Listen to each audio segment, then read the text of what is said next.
What's up, guys? Kevin Cage back with another cryptocurrency update. Be sure to like and subscribe, and let's get right into it. So I want to kick things off with XLM because it has been running pretty nicely the past few days. Of course, XRP is holding well over 50 cents, but right now, since even just the beginning of the month, let's just do November 1st, maybe from the bottom of the wick to the top of the wick, and just sloppily looking at it, we're talking a good 200% move within 30 days. Absolutely insane. And right here, we're sitting, give or take, about 150%, 140% plus. So very nice to see that. Also, XRP, just to consider how far we've come on the weekly. I mean, look at this parabolic rise. And I know, people get frightened by these moves, but this is just another day in the life in the crypto asset market. All right. So November 1st, give or take, let's just do it nice and sloppy here. Top of the wick, 230%. And then look at this, still hanging around 130%, around 54 cents, 53 cents. Awesome to see. And essentially, guys, the ball is in Bitcoin's court for now. The idea is, as XLM, XRP, a variety of these other assets gain adoption, we will not have to wait on Bitcoin and depend on Bitcoin and be coupled to every move that Bitcoin makes. If Bitcoin tanks, it typically will take down these altcoins. The idea is, though, as XRP, XLM are starting to be used more in live transaction flows, eventually their price will not be affected by Bitcoin. Eventually, they could be going up while Bitcoin goes down. It will not matter. It will be a brand new market. Right now, we're probably 90, 95%, even 99% speculative or speculation based. When utility comes, which both play an important role, it's going to be an entirely different landscape. And this is why I am so bullish. If you guys think 2017 was, a good bull run, that was just a test run. Was this just another test pump before we really get the, fire started? You tell me. Now, another thing I want to consider is just looking at the DXY chart, the US dollar currency index chart. We can see it almost looks, on the weekly at least, are we going to be bottoming out here? Are we going to be seeing another leg lower? See, the idea is, if obviously the dollar loses more power, crypto can gain some purchasing power, which would be good for us. However, if the dollar bounces back up, crypto could go down a bit as well. So this is just what I'm watching. I am keeping an eye on the DXY. All right. Next, so this is made by Status, guys. Definite follow on Twitter, STEDAS. And right here for any newcomers, what do the letters XRP stand for? So just like gold, XAU, because on the elemental chart, AU, X, and the same thing with silver, XAG is the ticker or the abbreviation. For XRP, it's the same concept. It is the standard currency prefix for non-national currencies. So since the US dollar is a national currency, it's USD. It's not X in front of it, XUSD or X, Euro, EUR, etc. Now, the RP in XRP stands for ripples. In the early days, it was the name for the ledger's native asset. Today, it is called XRP, the native asset on the XRP ledger. Just sharing this for any newcomers as well. All right, and onward. So additional news right here, guys. Fintech, financial technology firms, integrate Stellar Lumens to enable cross-border payments into Africa. Now, we can recognize these names. We've talked about some of them in the past, such as ClickPesa, M-Pesa, and Safaricom. So right here, FinTech ClickPesa integrates Stellar Lumens to execute cross-border payments to East Africa. If you guys remember a few weeks ago, I showed you the Central Bank of Ukraine was testing with, of course, XLM or the Stellar blockchain. Right here, ClickPesa offers services in cooperation with 3 money operators in Africa. So we have Tigo or Tigo, M-Pesa, and Airtel. Now, what's important to note is, remember back in May and even years ago, we have Google and the Gates Foundation to help spread digital payments in developing countries. This was back in May, and I remember doing videos on this. And why do I always take it back to this? Well, what's the Gates Foundation working on? And it's called Mojo Loop. And let's just take a quick peek, because right here, this whole Mojo Loop system, notice the routing system relies partly on a technology called Interledger, which is a protocol that was developed by, you guessed it, Ripple, a company that aims to use Bitcoin-derived blockchain technology to connect banks. They're not trying to replace the system. They're trying to essentially work within it and improve it altogether. And if you guys knew how many moving parts huge money service businesses like MoneyGram have, it's honestly the only thing that makes sense in a climate like today. So, Mojo Loop. Moja is Swahili for one, and then loop. So essentially just one loop. This is all about digitization, payments, real-time payments, Gates Foundation, Google, all working together. And this gentleman, I think you remember him, Costa Peric, he literally, so he's the Deputy Director of Financial Services for the Poor for the Gates Foundation. He was originally essentially the architect of the SWIFT network. You cannot make this stuff up, and look at the sponsors of this ecosystem. Rockefeller Foundation. So I know the other day, we know that, Rothschilds invest into SBI, and then SBI invests in the Ripple and R3. Well, now we have the Rockefellers. So this is old money. Now, I know I'm going to get all these crazy comments about, conspiracies, or this is that, or XRP's bad, or Bitcoin's bad. I'm just sharing information. Do not shoot the messenger. All right. And also talking about other startups like Coil and Modusbox, which we are familiar with as well. So I highly recommend looking into this. Look into Mojo Loop, learn more about it, Vodafone, etc.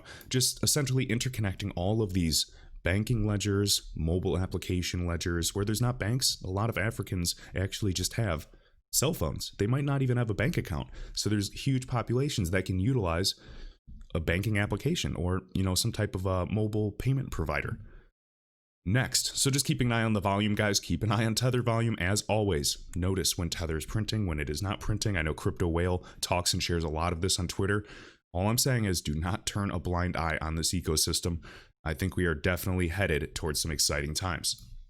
Right here, guys, Martin Volks. This is just another example of how fast things can turn south or positive in the crypto space. Chinese police seize 1% of Bitcoin's total supply. No big deal. Absolutely insane.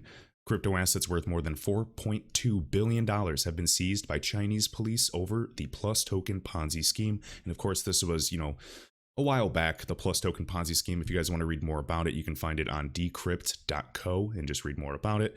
Just wanted to kind of go over this lately, and it involves plenty of other assets, including 487 million XRP. No big deal. All right. Next, so in other news, guys, I know we covered Ethereum, XRP, all this. Now we have Google Trends, where they're up for XRP. Well, of course they're up for Ethereum. We blew past $600 temporarily as well, hitting the highest interest point since February 2018. So we can see across the board, the higher the crypto market goes, the better it is for us. Why? Because the higher the price is of this market, if we reached a $1 trillion market capitalization valuation, it would scream at regulators to finally regulate the space. Once we have the rules of the road, we can fly. And that's just how I see it. And honestly, that's from other people too. That's literally from CFTC chairman, SEC, very, very big billionaire names as well. Just common logic. So, Colombian Stock Exchange is using blockchain as well for over-the-counter derivatives trading. We know the value add, we know the need, and also adoption we're seeing in Latin America, the LATAM region. We know Ripple is expanding there as well. We can see some RippleNet partners such as Santander and BBVA, one of the biggest banks in the world. And right here, the Colombian fintech announced in October 2019 that it completed a successful pilot which uses DLT to reduce operational risk among participants in the derivatives market. Interesting. And if you remember my past few videos, CME Group, the largest derivatives exchange or market, I should say, platform, invested into Ripple early on. And of course, we had Miguel Valles there. All these chess pieces are always moving. And of course, one of the world's largest market makers as well. And IDG Capital, which of course is Baidu, Tencent, all the big Chinese, huge Chinese connections. We can talk about American Express, which is RippleNet. They partnered in did a 50-50 joint venture with Lian into China. We know Ripple met with in 2017 with the Central Bank of China. Yeah, it's all dot connecting until it isn't. And I believe someday this will all make sense. And we're going to look back extremely wealthy and look back and go, oh, okay, I was right here. That was a stretch. That was inaccurate and fell through. Things of that nature. And that's just how I see it. All right. And remember, Costa Perica, as I mentioned earlier with the Gates Foundation, look that dude's name up right now and read about it, and you should see how he sees things. All right, so Swift Germany head admits new strategy is a reaction to Ripple and Visa, these other fintechs that are taking on the likes of Swift and moving a lot faster than they can.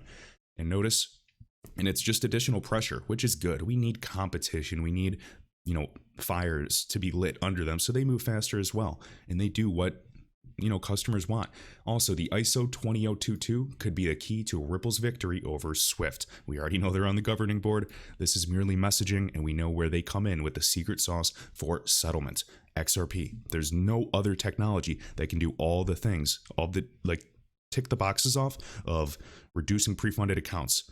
Not even IOUs. It's literally counterparty risk. You're fine. All of this. There's nothing that can do that. Not even utility settlement token, not Facebook's Libra, nothing. Not the RTGS global or the whatever it is now. RTGS real-time gross settlement global. And I get people that send me emails and questions and is this going to kill Ripple or XRP every single day. If it does not take out all of those points, it can't. It does not compete. And there's going to be a place for many assets, but hopefully you guys understand a little bit why I'm so cocky. And remember, doing research is not watching my video or watching someone else's video and then a Google search. It's truly digging deep, taking notes on another monitor, and understanding the connections, and then understanding the risks and the rewards that can come with that. So please, this is up to you. I don't, with me making money, I don't blame anybody for my losses, and I don't thank them for my wins. It's all me, all right? So Ripple and Swift, we've already talked about them. Marcus Treacher from, of course, HSBC and the Swift board himself, and he's a Ripple employee, harshly criticized Swift's recent postponement of the introduction of this ISO standard.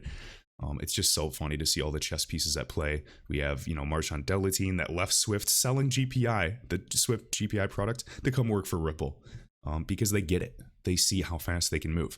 Also, this OMFIF, guys, that multi-billion-dollar think tank, the official monetary and financial institutions forum, we already know the connections to Ripple. We already know the connections to Algorand Foundation, which is awesome, and another asset I like. And guess what? I'm not influenced by the current price of this ecosystem because I understand the upside and I'm here to stay. So same thing with Algorand. We went to 75 cents. Now we're down at 30 cents. It doesn't affect me because I'm investing for the future. You get hard skin the longer you're in crypto. I saw Shadow tweeting and he was like, if you're freaking out over the drop in price, you're not going to last here. And that is the truth. And I'm not trying to, act like some tough guy, but it's kind of an initiation because there's been some of us and some people have been here 5 years and they've just been going hard and they understand. I believe this investment will pay and be well worth it in the future. All right. And let me see, there was something else. I feel like I covered it already. I was reading through all this, but I just kind of want to give you a quick synopsis, guys. All right. And then also, so we've seen this time and time again, essentially Russia, one of the BRICS nations, they're planning to treat cryptocurrencies as property. So the government is planning to regulate the crypto market in a civilized manner. We'll see, what this entails. I'm always a bit cynical, but you know what I mean? I would love to be in a country like Portugal or somewhere in the Caribbean where they literally just have like zero taxes for long-term capital gains or things of that nature. I'll have to double check specifically the regions. But yeah, if we moon, I'll definitely consider moving because if it's going to save you millions of dollars, why not?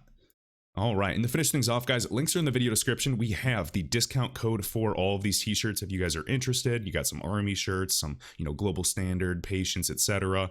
Very cool shirts. So let me know if you guys like them. We do have a discount code. It is 0DOUBT, and you get 20% off, and that will expire on the 30th. Hopefully you guys enjoyed, and I will see you in the next video.